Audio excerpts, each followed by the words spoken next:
Nah, poin terus apa ya? Kalau saya masih di tema yang awal tadi, dia nyolong si PCN. Ngelihat terus ini tadi ngomong banyak nenggak-nenggok dan terbukti pinternya nenggok, itu saya berpikir kok ternyata ini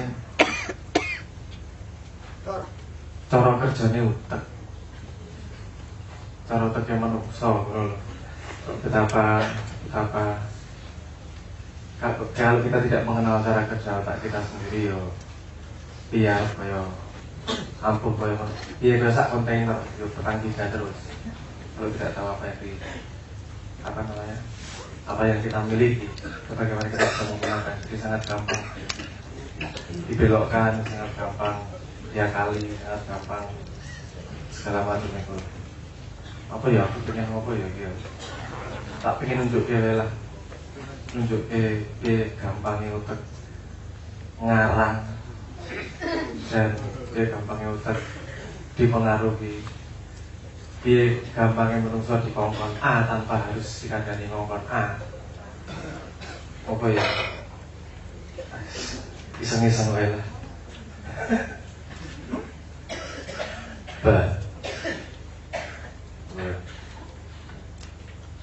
Nah, aku mencolot ngomong nadanya yang pas ya.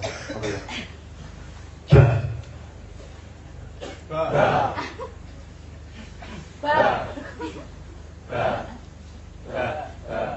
Cincir rolek. Suaranya sih tilik banget. Jajal ya.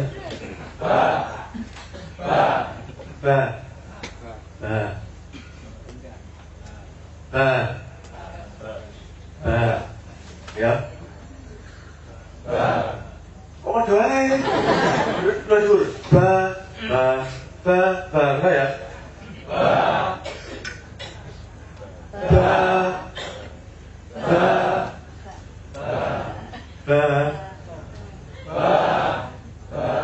Iki udah orang ngerti nada nih.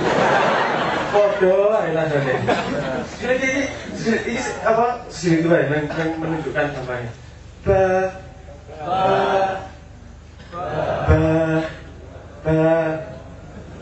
Ayo diwangi gue nada mungkin.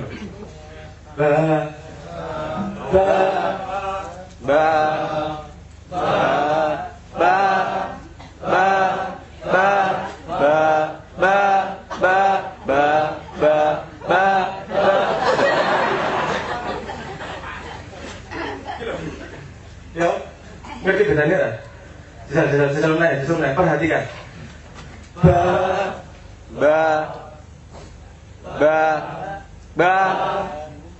Bedanya apa ini mau? Nadanya beda ya? Semakin ke kanan. Oke, bareng ya.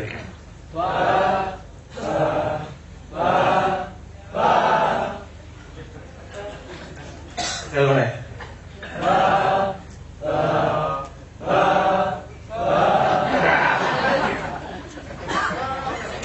Ini biasanya, ini bukan masalah apa ya? Biasanya, tak ngene iki, kan aku duduk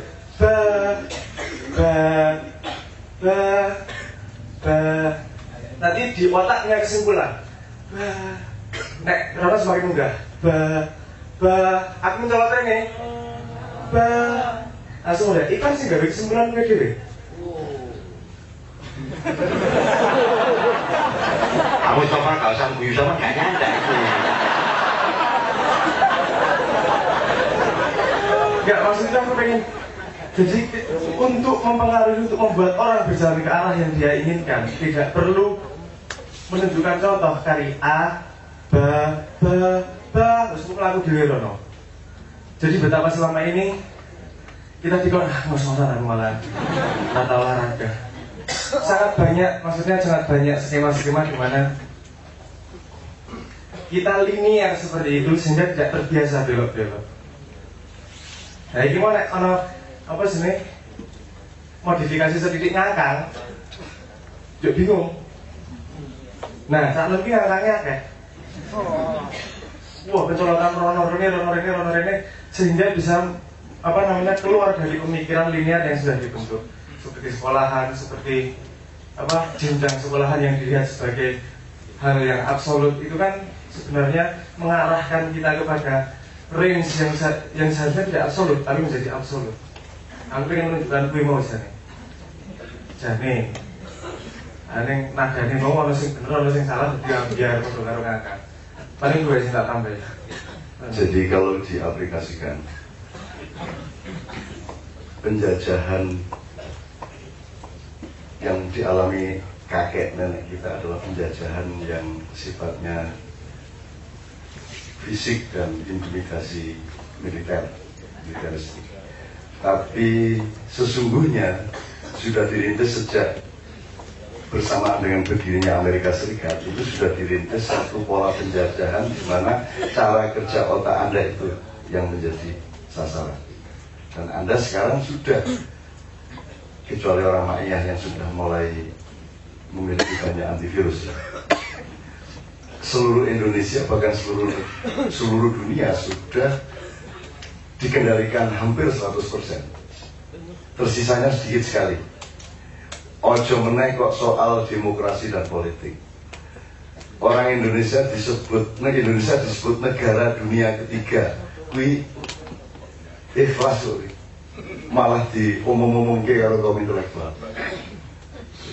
Tadi Pak Nevi membaca puisi kita maju ke belakang. Orang-orang maju ke belakang, orang-orang mundur ke depan. Sejak saya nulis buku yang disebut Mas Toto tadi, saya kira ada kalimat saya di situ bahwa saya tidak berbelakang, saya berjalan ke arah yang tidak seperti mereka. Jadi penjajahan melalui cara kerja otak yang dimaksud Safran itu sedemikian rupa diterapkan secara strategis dengan paket dan desain yang sangat detail melalui sekolah-sekolah, melalui kurikulum, melalui cara kerja menteri-menteri pendidikan di seluruh dunia, kemudian melalui media massa.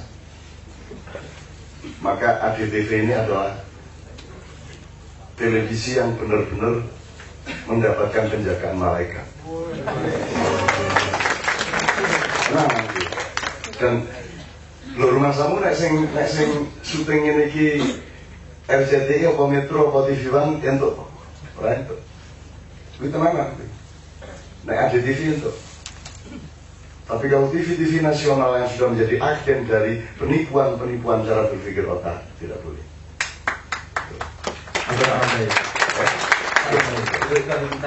Itu kan sebenarnya ilustrasi mekanisme itu tadi. Terus memberi contoh dan efek langsungnya seperti yang dikatakan Cak Nun, dan sebenarnya bahwa kita sudah dirampas tanpa tahu bahwa kita dirampas hak kita untuk memutuskan, hak kita untuk berpendapat benar atau salah, baik atau buruk terhadap segala sesuatu, terutama karena misinformasi, misdireksi dan banyak halnya.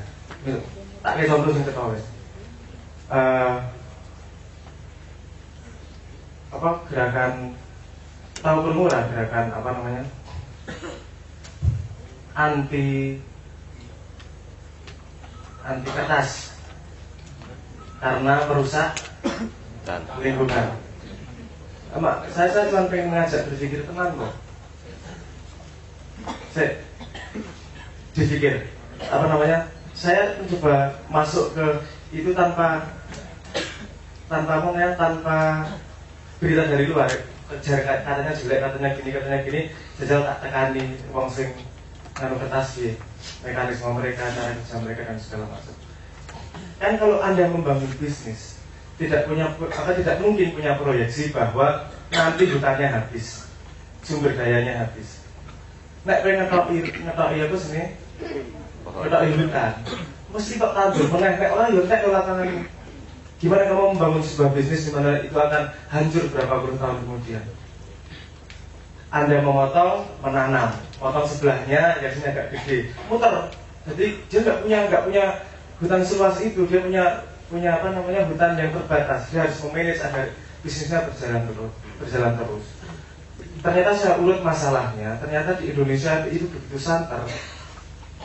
Lagi-lagi endingnya masalah bisnis. Masalahnya begini, kalau di luar negeri mau panenan, yang bukan di negara tropis, mau panen mau panen pohon agar bisa dijadikan kertas itu membutuhkan 20 tahun agar tanamannya siap panen. Sedangkan di Indonesia hanya membutuhkan 6 tahun. Dalam waktu yang sangat singkat, Indonesia sudah langsung masuk 3 besar dunia kertas tuh. Nah masalahnya karena mereka terancam sehingga menggunakan cara-cara seperti itu. Nah kalau kita tidak kritis cara berpikirnya untuk melihat segala sesuatu, tapi dia cuma dijadikan alat dan dijadikan untung roh. Kayak apa ya contoh lainnya, emansipasi wanita. Aku gak setuju dengan emansipasi wanita. Jelas, Indonesia tidak butuh emansipasi wanita. Kita punya pemimpin yang namanya ratu. Kita punya raja, kita punya ratu. Kaum wanita, kaumnya yang para wanita disebutnya perempuan. Perempuan berasal dari kata para empu. Empu yang ditinggikan. Terus posisinya seperti itu, Pak. Kita tidak membutuhkan gerakan emansipasi wanita.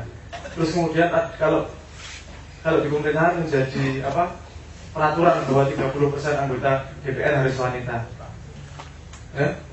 Kuota ya, 30% harus wanita.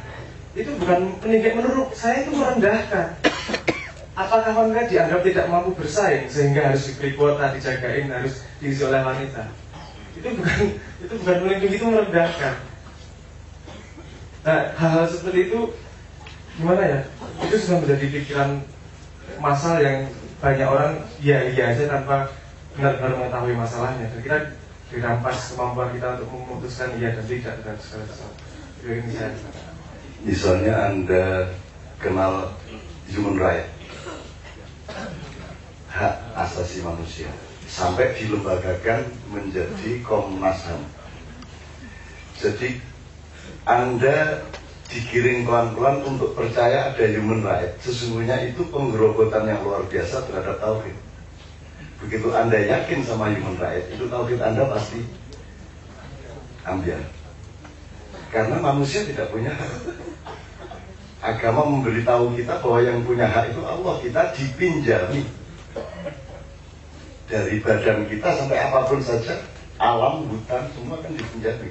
Jadi tidak ada human right, itu tidak ada. Begitu Anda percaya sama human right, diam-diam terjadi degradasi dan perapuhan intelektual di dalam kepala Anda. Nah, perapuan intelektual ini tidak pernah menjadi tema. Dan itu saya waspadai sejak saya umur 15 tahun. Moh aku nek ora rapuhke, ora iso. Kowe ora iso gawe aku kesel. Kowe ora iso gawe aku putus asa, kowe ora iso gawe aku bosen, ora iso. Aku ngerti apa sing tak lakoni, aku ngerti apa sing ning arep kedaden. Iya, tak nambahin lagi ya. Saya jadi kayak sesuatu soalnya. Iya, menurut saya agak penting. Kalau kita tidak diberi keputusan untuk memandang sesuatu baik atau buruk, kita jadi tidak punya hak asasi manusia itu tadi, karena kita cuma disetir. Contohnya begini, ini saya dengar cerita dari siapa tuh namanya Jennifer Sopo itu yang nulis Eat, Pray and Love You, yang nulis best selling itu. Dia punya masalah karena setiap ketemu orang dia selalu ditanyain, "Woi sopo gawe lu HP sopo?" Kayaknya bebanmu berat loh, bisa best selling seperti itu bisa nggak? Dan dia mengalami frustasi luar biasa karena mungkin ya aku gawe sing lo iso best selling dari yang ini. Dan dia harus mencari kreativitasnya di mana.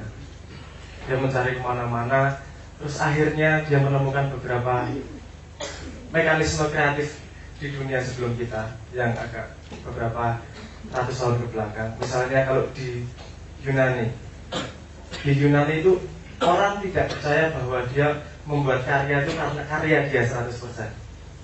Dia percaya bahwa dia dibisiki oleh seseorang atau sesuatu, sebuah makhluk. Kalau di Yunani disebut namanya demon. Itu demon, setan, demon. Itu disebut demon. Itu yang membisiki dia untuk berkarya, sehingga ketika karyanya bagus, dia tidak bagus sih, karena dia merasa dibisiki.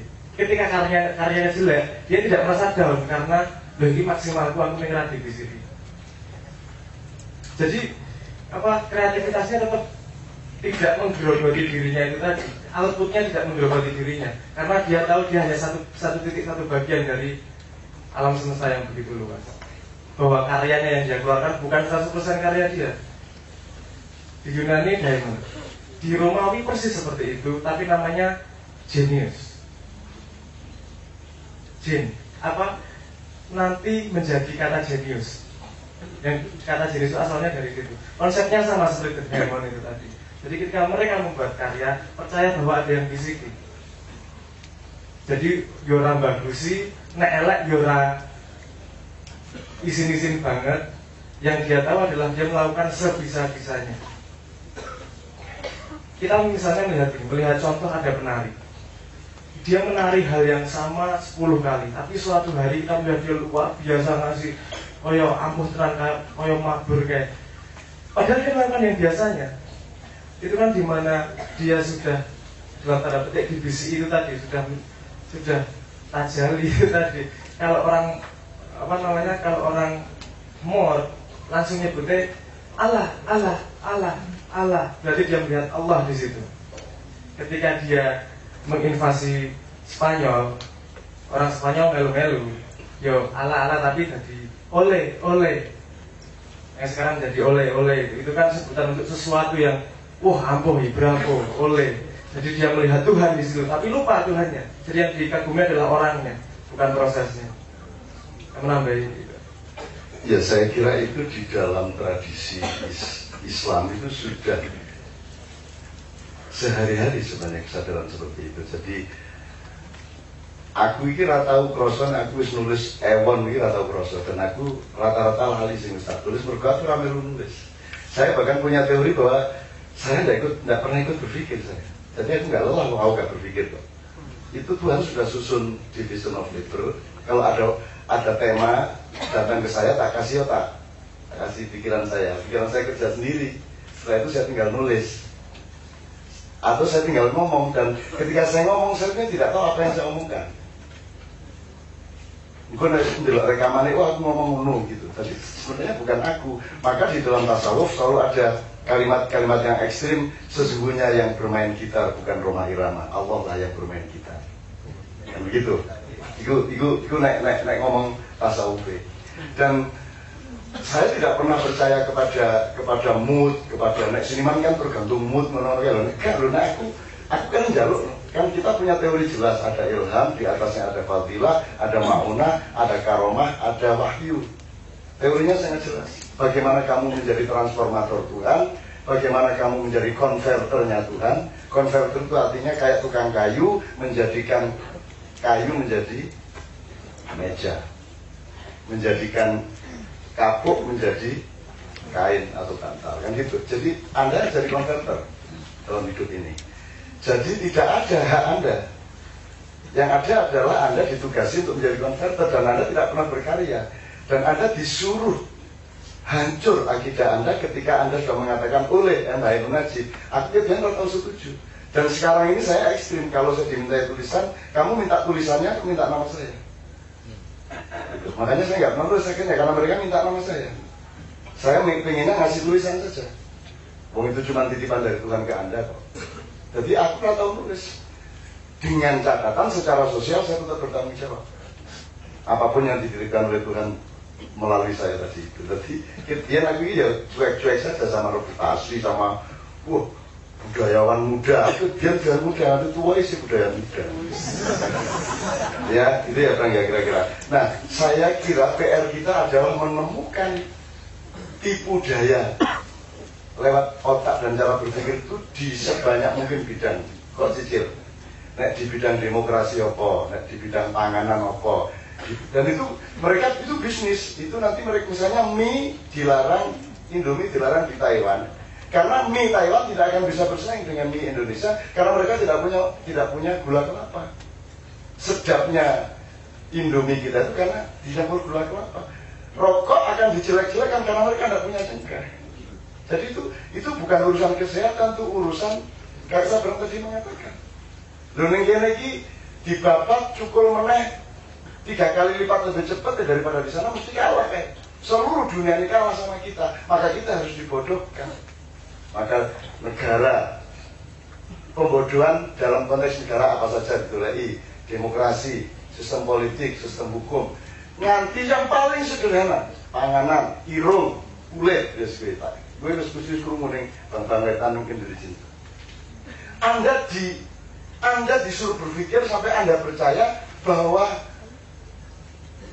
yang ganteng itu yang hidungnya mancung. Itu terus jadi imannya wong sak dunya. Berarti Anda tidak ikhlas menjadi orang Indonesia.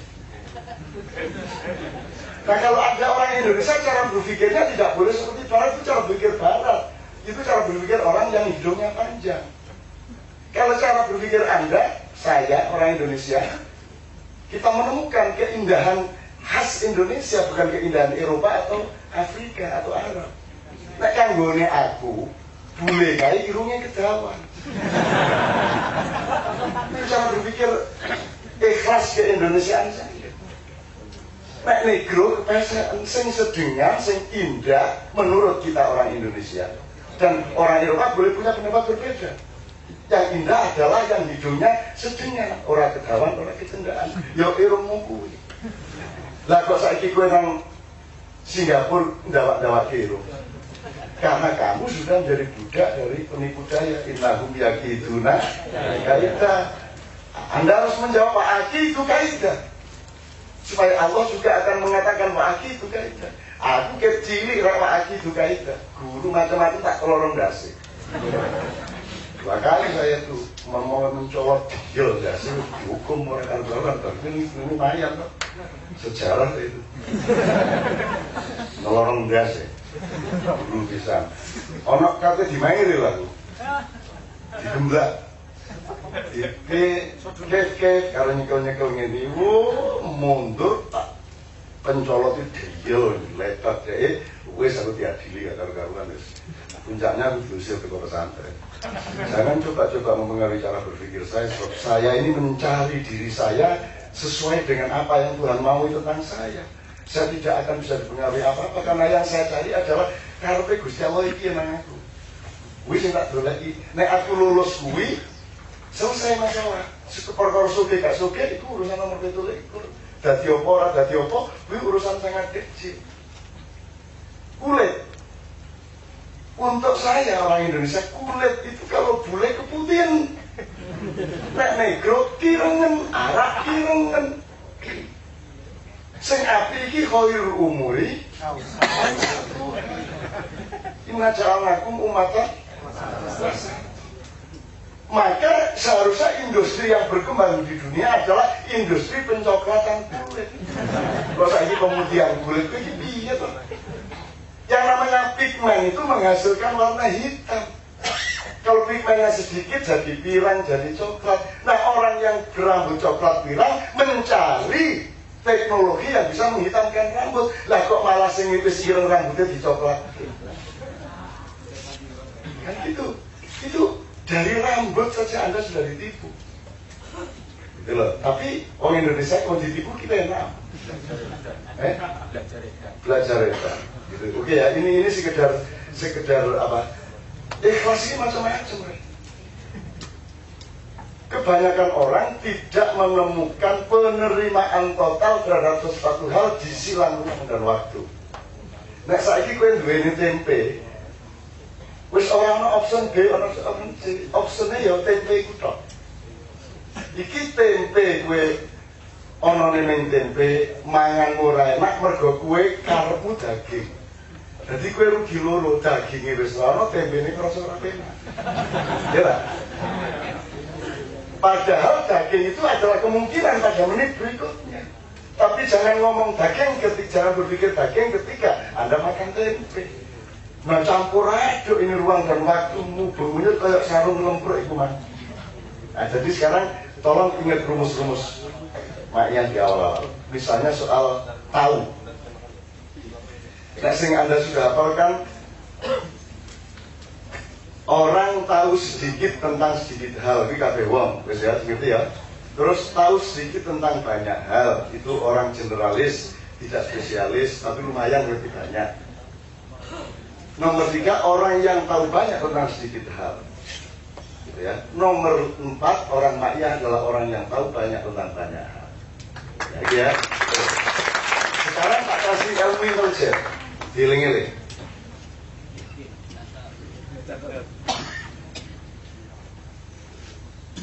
Anda bukan level orang yang pengetahuannya adalah pengetahuan yang Anda tahu dan orang lain tahu.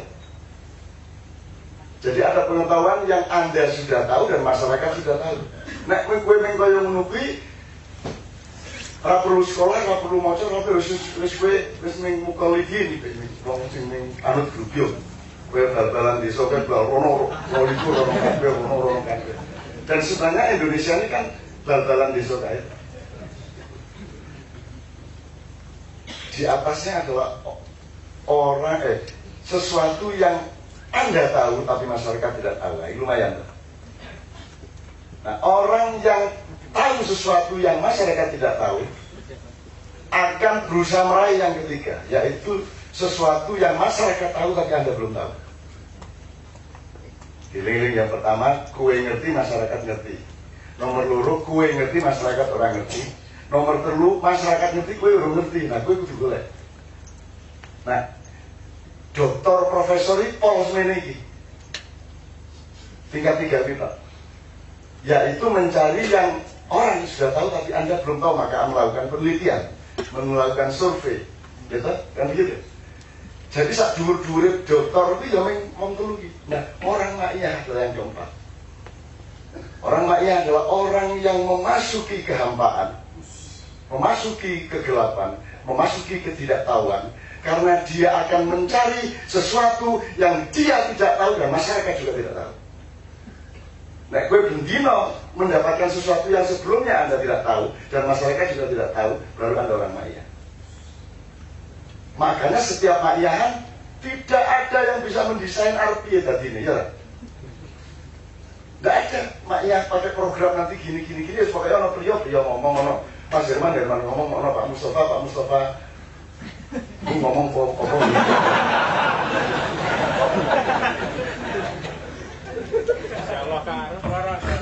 nyuara muni kemerontang.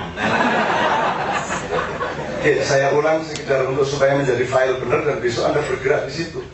Kalau Anda tahu masyarakat tahu, ya wis rasa diomong. Nek Mas Anda tahu masyarakat tidak tahu, berarti Anda menjadi pemimpinnya masyarakat, menjadi sumber informasi.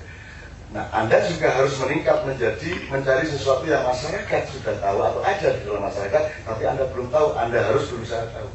Tapi orang ma'iyah adalah orang yang mujtahidin, orang yang menguak hijab, orang yang membuka sirrullah wa asrarillah, yaitu selalu mengejar sesuatu yang kita belum tahu dan orang lain pun belum tahu. Itu yang kita kejar.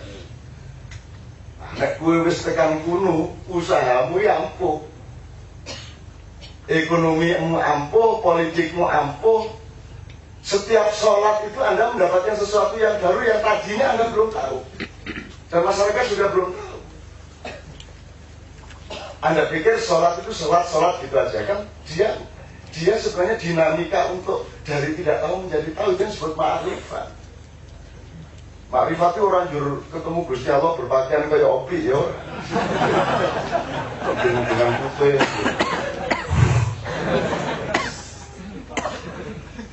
Bukan itu ma'rifat. Ma'rifat adalah pergerakan Anda dari gelap ke cahaya, pergerakan Anda dari tidak tahu menjadi tahu. Apalagi tidak tahu Anda adalah juga tidak tahunya orang banyak, dan Anda perintis untuk tahu sesuatu yang kemarin Anda belum tahu. Kalau Anda sudah berdiri di situ dan bergerak terus secara ikhlas di situ, maka Anda akan menjadi pemimpin. Tuh, itu soal yang disebut sabar. Nah, sekarang kita sudah terlanjur tertipu seperti itu, temukan segala. Ya nek koran ki isine sing wong ngerti, korane ngerti. Ya paling pol memuat sesuatu yang mereka tahu tapi korannya tahu, wartawannya tahu, redaksinya tahu, tapi masyarakat tidak tahu, paling pol. Dan paling pol mereka mencari yang masyarakat sudah tahu tapi mereka belum tahu, terus mereka muat. Tapi saya belum pernah menemukan ada berita, ada fenomena-fenomena komunikasi yang mengejar sesuatu yang kita juga belum tahu dan semua orang juga belum tahu. Anek sing keempat jenenge makrifat. Makrifat itu ya kayak Mas Nevi itu mengalami makrifat tentang flash disk. Itu terjadi pada suatu malam jam 1 kira-kira, ketika langit kelam, ketika angin berembus pelan-pelan, kita berhenti di tepi rel kereta api di Solo sambil menunggu makan ceker. Kemudian dia menemani seorang yang lebih ketinggalan zaman dipanggil dia, yaitu Mas Untung Basuki. Nek wis iso SMS, Mas Untung ki SMS belum tahu krungu kan.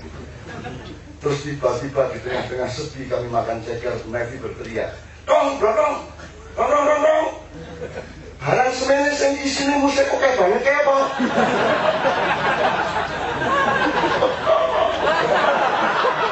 Barang semene, tak berarti sama siapa? Barang semene sing iso diseni musik kok kayak banget kayak. Deso. Tapi nggak rifat, ya toh? Nah, berarti Gusti Allah karep. Teman-teman sekalian ya. Terakhir teman-teman sekalian, untuk menemukan pengetahuan tentang yang tadi Anda tidak tahu dan siapapun juga belum tahu, mungkin Anda tidak langsung dari tidak tahu menjadi tahu. Anda bertahap. Maka Anda dikasih kunci kadang-kadang di tengah jalan. Kalau kunci geletak, dan Anda tidak bisa menemukan hubungan kunci ini dengan apapun, dengan berkah, dengan jupuan kunciku. Meskipun kamu belum tahu gunanya, belum tahu konteksnya, ambil itu, simpan jadi file kamu. Besok kamu insya Allah, karena kamu beritikat baik terhadap kunci yang masih belum kamu ketahui, besok Tuhan akan kasih berangkas. Begitu berangkasnya datang, oh ternyata ini untuk membuka ilmu baru. Nah kebanyakan orang nek urung rupa duit urung dulu. Jadi orang hanya mengejar kepastian, orang tidak berani kawin dengan kemungkinan. Kan gitu. Hanya imam yang berani dengan kemungkinan terus. Ya. Luar biasa dia. Masih penting kemungkinan. Nah, oke, teman-teman sekalian, kalau dapat kunci dari Allah, ambil. Kunci adalah sesuatu yang Anda belum tahu hubungannya dengan apa yang akan dibuka oleh kunci itu. Kalau Anda, termasuk rokok itu juga bagian dari penipuan tadi itu. Nah, Sabrang paling bisa cerita mengenai persaingan industri tembakau dengan industri farmasi.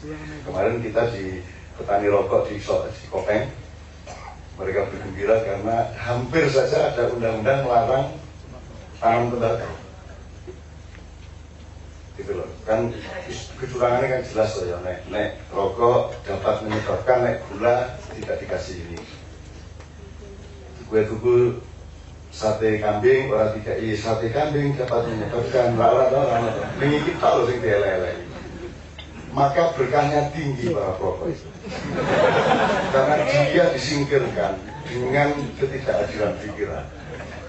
Meskipun kamu harus dewasa terhadap rokok, kamu tidak boleh dijajah oleh rokok dan tidak boleh berlebihan merokok. Harus punya ukuran atas jasadmu masing-masing, kan gitu. Aneh nek soal berlebihan merokok, semua yang berlebihan kan jelek. Gue kokian mangan sego ya elek, rabi kakian ya elek, turu terus-menerus ya elek. Cak Supri ini tidak mengerti keistimewaan Mustafa Yasin soal sebagai lelaki. Ketok raine ngono ya. Tapi wanita sing nguber bojone dia. Lho ya Allah. Apa sebabnya? Karena Pak Mustafa itu bagaikan Tuhan yang ilahun menjadi Rabbun. Tuhan yang maha memberi tapi mau bersyukur. Bayangkan Tuhan bersyukur asyakur. Ya kan? Pak Mustafa itu mendekati cewek yang sekarang jadi itu boso kromo inggil.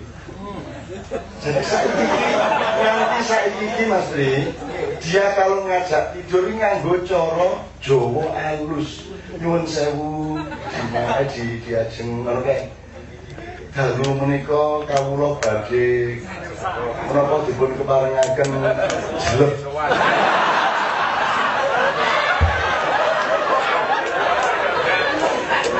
Jadi niki ndas boten ngangge utek liya jadi sowan.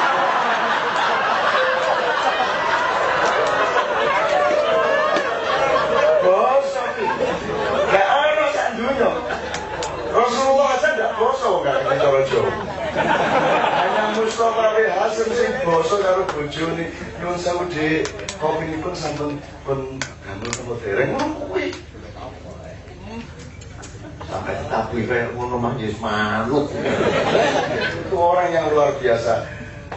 Saya kira Allah sejak awal sebelum dia dilahirkan di kota gede sudah mengumumkan kepada api neraka, wahai api neraka, sejak sekarang sampai kapanpun aku haramkan engkau menyentuh Mustafa bin Hasim. Jadi nek Mustafa rendah hati terus pura-pura mlebu neraka terus genine nyun sewu mboten. Aku nonton to aku. Genine pekewo. Bisa bayangin pekewo karo Mustafa.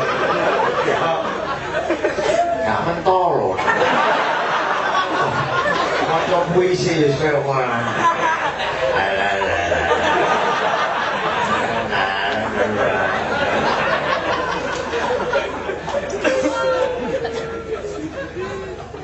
Oke teman-teman sekalian, siap nggak saya buka ini? Oke, bismillahirrahmanirrahim. Coba satu orang saja kalau ini satu mas. Kok niam bolak-balik? Ya nggak apa-apa. Kudu luwih apik timbangane fungsine Pak Mustafa. Assalamualaikum warahmatullahi wabarakatuh. Ini sebenarnya juga pertanyaan sudah lama, tapi baru teringat sekarang setelah tadi Cak Nun bercerita, yaitu tentang tadi Cak Nun mengatakan bahwa yang ku cari sejak umur 15 adalah apa yang diperintahkan, apa yang sebenarnya diperintahkan oleh Allah kepadaku untuk kulakukan. Nah, yang ingin saya tanyakan adalah pertama, bagaimana cara mencari tahunya?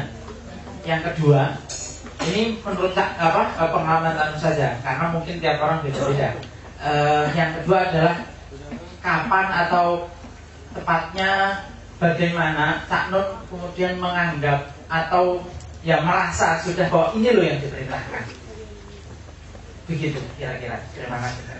Iya, jawabannya mestinya panjang, tapi saya kira garis besarnya saja. Itu tidak bisa, itu dicari setiap momentum. Setiap saat kita mencari lagi. Setiap saat kita mencari lagi. Lebih menit berikutnya itu sesuatu yang baru lagi. Jadi Anda mencari lagi, tidak pernah berhenti mencari. Caranya mencari adalah menggunakan semua perangkat yang Allah kasih juga, yaitu cara berpikir, rasa, insting, panggraito, sasmito, semua dipakai. Pengorganisasian di antara semua ini monggo, kan gitu. Tapi setelah sesuatu terjadi, kita tetap bisa mengidentifikasi dengan teori yang dulu. Ada sesuatu yang terjadi karena dibiarkan oleh Allah. Tanpa Allah bisa kita pastikan setuju atau tidak setuju, pokoknya dibiarkan sama dia. Atau sesuatu terjadi diizinkan oleh Allah. Itu belum tentu sama dengan kemauan Allah. Kan banyak kita terjadi, toh banyak terjadi, tapi mungkin itu diizinkan, tapi belum tentu pas. Nah, nanti di antara semua yang Anda alami dan yang akan Anda ambil sebagai langkah, akan tampak akurasi dari sesuatu yang bukan hanya dibiarkan atau diizinkan, tapi memang diperintahkan. Itu dititeni terus.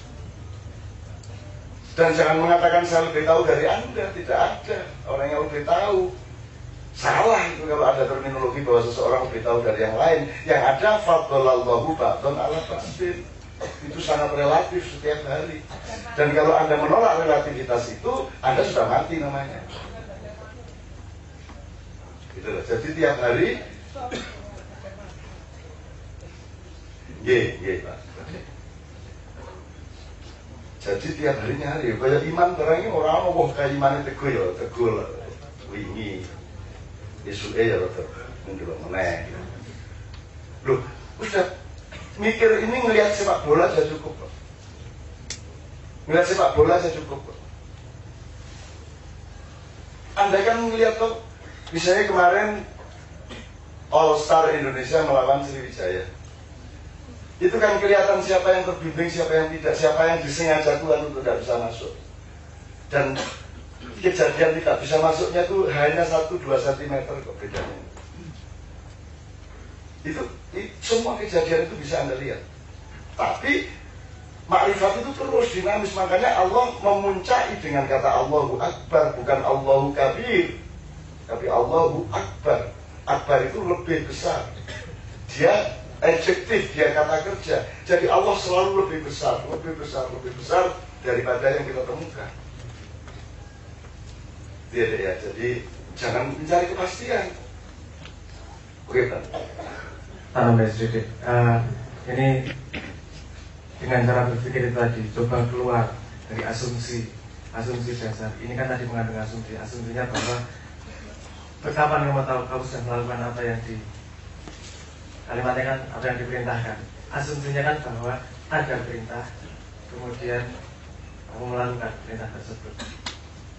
Mundur sih. Siapa tahu tidak begitu. Ini cuma simulasi. Kalau saya mengambil dari, saya punya kesimpulan bahwa guru terbaik itu yang namanya pengalaman. Sebabnya, guru terbaik adalah pengalaman dan guru terkejam adalah pengalaman. Karena pengalaman itu memberi tes dulu, baru memberi pelajaran. Itu baru sekolah, pelajaran dicek lagi tes. Siapa tahu, kalau melihat perjalanan hidup kan berapa persen sih kontrol kita? Gak sengajanya sangat banyak, itu tadi loh, hanya 1 cm gak sengaja sangat banyak. Mungkin apa yang kita lakukan bukanlah apa yang diperintahkan, tapi apa yang harus dilakukan. Tapi yang diperintahkan adalah mencari pelajaran dari apa yang harus dilakukan. Paham ya? Dalam logikanya. Jadi bukan tentang apa yang kita lakukan, kita melakukan apa yang harus dilakukan. Ngelih mangan, apa kerja nguripi anak bojo. Tapi perintahnya itu sinau orang sekolah kejadian-kejadian dalam hidupnya itu. Jadi semua punya porsi yang sama terhadap perintah dari Tuhan itu. Tidak diperintahkan kaya, tidak diperintahkan miskin, tidak diperintahkan menjadi apa, tapi itu memang harus dilakukan demi pelajaran yang harus diperintahkan, harus dipelajari itu tadi. Aku ngajak logikanya gitu, yang lebih make sense yang mana? Ini tawaran logika, woy. Oke, terakhir sekali karena waktunya hampir setengah 4. Saya tanya kepada Anda, pengetahuan Anda mengenai Raja Arab Saudi aja sebelum menggantikan bapaknya, Ahlul Bait itu yakin, para Ahlul Bait, Rasulullah itu yakin bahwa Raja Arab yang sekarang umurnya 88-89 itu akan meninggal sebelum bulan puasa. Mereka yakin, sudah aku nanti ya. Kemudian akan digantikan oleh anaknya yang akan punya sikap kritis dan rasional kepada Amerika dan sekutu-sekutunya. Maka sebelum itu terjadi dibunuh dulu di Suez, Geneva. Maka nanti yang akan menggantikan bukan lagi anak yang kritis ini, tapi anak yang lain yang lebih parah dari bapaknya. Nah ini ngomong tentang Arab Spring, hari ini masih bergolak di Syria, di mana-mana. Itu semua nanti kita omongkan semua. Saya kasih tahukan rapat intelijen puncaknya mereka bunyinya apa ketika menilai gagal dan tidak gagalnya Arab Spring. Bahwa di Mesir mereka kecolongan, malah Ikhwanul Muslimunnya menang. Kalau Libya bagaimana? Kalau ini bagaimana? Dari Afghanistan sampai Irak, sampai Yaman, sampai semuanya, sampai Syria sekarang. Nah, teman-teman sekalian, alhamdulillah Jimaiyah kita bisa sampai ke sana. Ini orang sanjur bagus sih gitu ya. Karena ini Allah tetap loh, ini Allah tetap subjek utama loh, bukan kita loh. Dan saya tidak punya kebanggaan apa-apa dengan semua itu. Itu bukan milik saya. Kan kul in dalaltu fa inna ma'adilu ala nafsi fa in tada itu fa bima juga ya Rabbi. Itu elek-elek otak pegang itu. Apa sing apik mesti saka Gusti Allah gak teko aku, apa sing elek itu teko aku njaluk sepuro. Gitu loh teman-teman sekalian. Dan itu tak pegang bener-bener dan aku gak bangga kok. Apa yang gak bangga? Gitu loh. Gak. Wah, aku Surabaya gampang ya bener. Untuk kayak bangga gampang. Wong Surabaya penggaweane minyak awake dhewe ya. Aku nek tak pikir-pikir tak, aku ngoco yo. Elek temen ra iku. Nek wong Surabaya iso ngomong ngono. Nek wong Yogyakarta durung karuan. Wong Surabaya iso masalah lambungku tuh melihat dedek yo opo. Elek aku tak ngene. Tapi siapa meneh jane Gusti Allah karepe koyo ngono. Oh. Oke teman-teman sekalian, bismillahirrahmanirrahim. Tolong jangan ada yang menjadi bias dan jangan ada yang menjadi kontraproduktif, jangan ada yang menjadi keburukan. Jadi yang lebih penting dari yang kami omongkan di sini adalah Anda mengolah menjadi konverter dari semua yang muncul di sini menjadi kebaikan semua, menjadi kemaslahatan semua.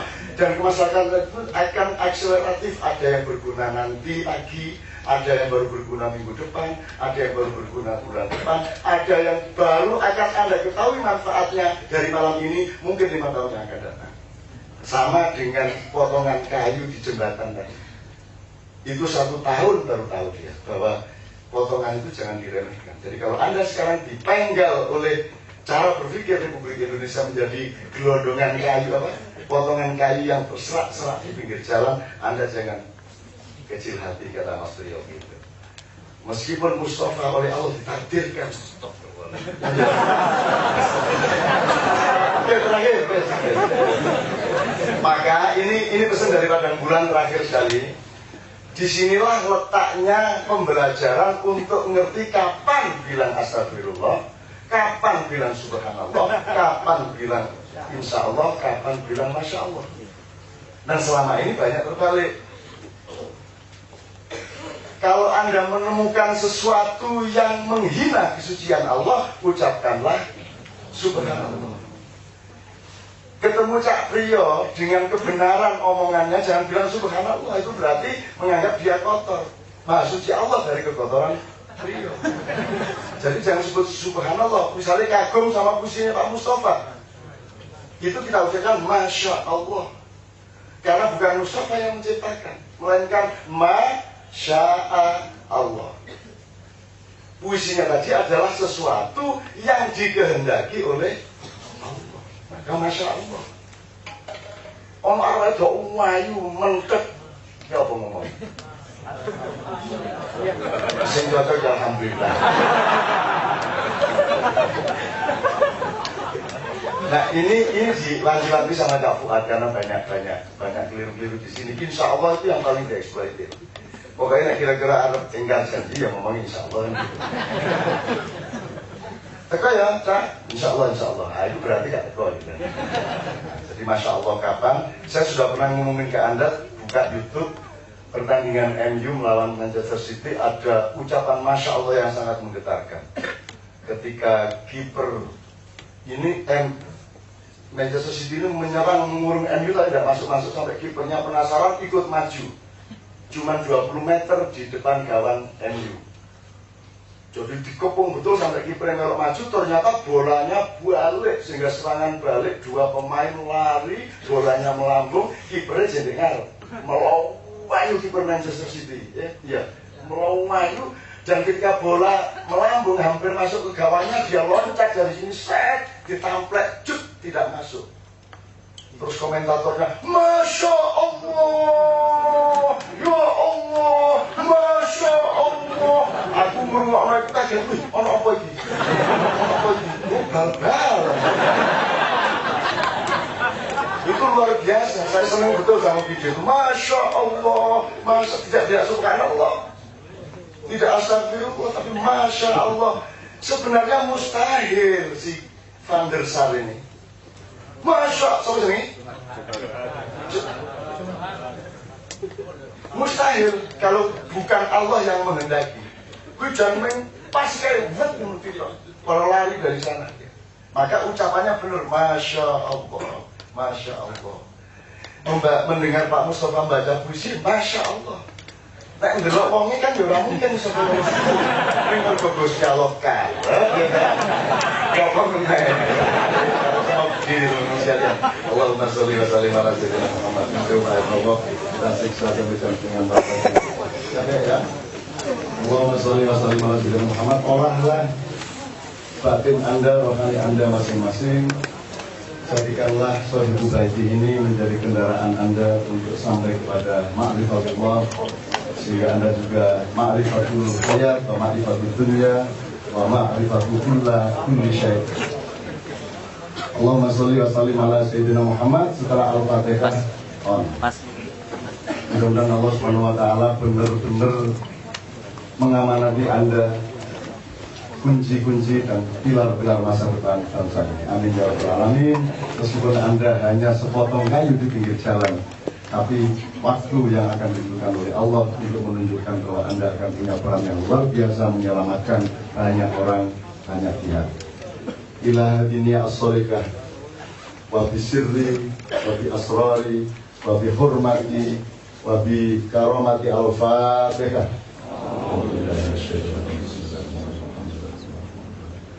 Ya Allah, ya Allah.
إنما أمره إذا أراد شيئا أن يقول له كن فيكون. أمره إذا أراد شيئا أن يقول له كن فيكون.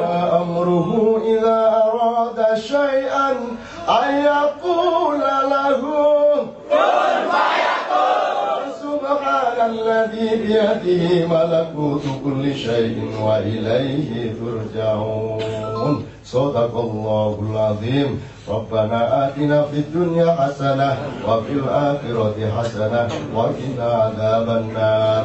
سبحان ربك رب العزة عما يصفون وسلام على المرسلين الحمد لله رب العالمين. Al-Fatihah.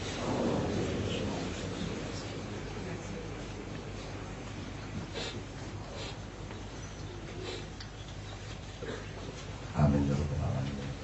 Sampai ketemu bulan depan pada Nuzul Quran yang akan kita beri judul Bulan Kedermawanan Allah. Amin ya rabbal alamin. Saya mohon maaf atas semua kekurangan. Assalamualaikum warahmatullahi wabarakatuh.